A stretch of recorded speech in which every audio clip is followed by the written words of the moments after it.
Can you change your Messenger profile picture without changing your Facebook profile photo? In this quick tutorial, I'll show you how to do it step by step.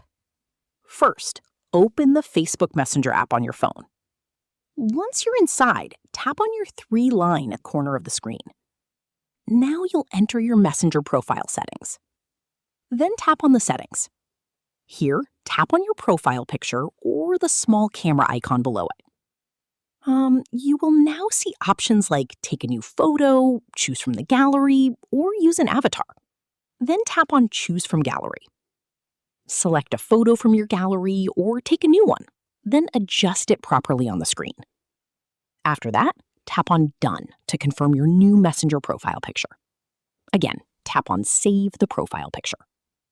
Now, wait a few seconds while the changes update. And here's the important part. This will only change your Messenger profile picture, not your Facebook profile photo. So your Facebook profile will stay the same while Messenger shows a different picture.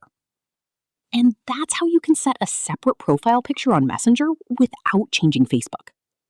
If this tutorial helped you, make sure to like the video and subscribe for more Messenger and iPhone tutorials.